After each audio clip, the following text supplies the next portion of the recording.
अस्सलाम वालेकुम दोस्तों, उम्मीद है आप लोग खुश होंगे। ये एचपी का लैपटॉप है। इसमें प्रॉब्लम ये है कि ब्लू स्क्रीन आ जाती है। इसको ऑन करके आपको दिखाते हैं। ब्लू स्क्रीन जो है वो दो तीन वजह से आती है। या तो आपकी विंडो ख़राब हो जाए, या रैम ख़राब हो जाए, या रैम में कार्बन वगैरह आ जाता है जिसकी वजह से सही तरह वो काम नहीं करती, तो इस वजह से ब्लू स्क्रीन आती है। पता कैसे चला है कि हमारी रैम ख़राब है या विंडो ख़राब है? अगर आपकी रैम ख़राब होगी तो ब्लू स्क्रीन आएगी, तो कुछ टाइम वो रुक जाएगी। और हार्ड डिस्क या विंडो ख़राब होगी, लोगों को दिखाकर या उससे पहले रीस्टार्ट हो जाएगा, तो उस दौरान हमारी विंडो ख़राब होगी। तो आपको दिखा देंगे किस तरह मसला आ रहा है। ये देख सकते हैं आप।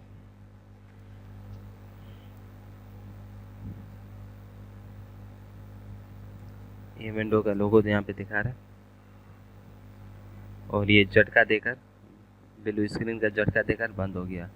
अब ये इस तरह अगर आए तो इसका मतलब ये होता है कि आपकी विंडो ख़राब है।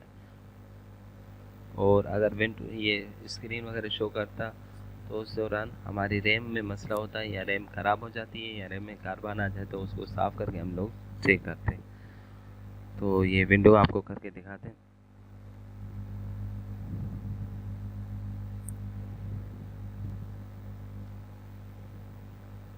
बूट मेन्यू के लिए F9 को दबाएंगे, और मेरे को USB से विंडो करनी है इसलिए USB को सिलेक्ट करूँगा। और अगर आपको CD रोम से करनी है तो CD रोम को सिलेक्ट कर दीजिए।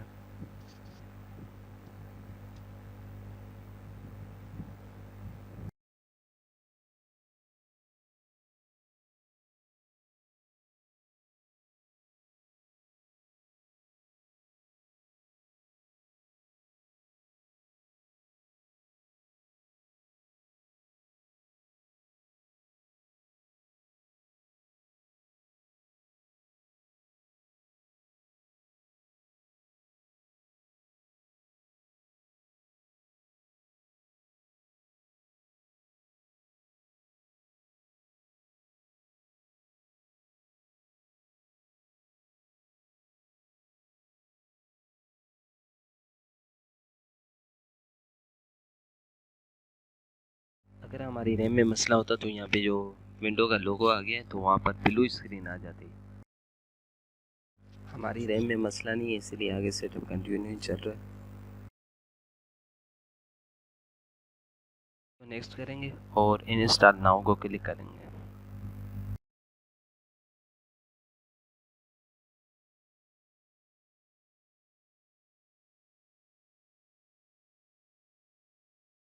और यहाँ से आप जो विंडो वगैरह करना चाहते हैं उसको सिलेक्ट करेंगे, और उसके बाद एक्सेप्ट और नेक्स्ट, और सेकंड वालों को कस्टम को दबाएंगे। ये पार्टीशन आप देख सकते हैं, और यहाँ पे हार्ड डिस्क का भी कोई एरर वगैरह नहीं दिखा रहा। तो वो जो ब्लू स्क्रीन दिखा के बंद हो रीस्टार्ट हुआ था, तो हमारी विंडो वगैरह ख़राब हो गई थी जिसकी वजह से इस तरह हुआ था। और अगर हमारी रैम ख़राब होती तो विंडो के लोगों के बाद ब्लू स्क्रीन आ जाती। तो उम्मीद है आपको वीडियो अच्छी लगी होगी। हो सके लाइक कीजिए, शेयर कीजिए, और चैनल को लाजमी सब्सक्राइब कीजिए। Thanks for watching.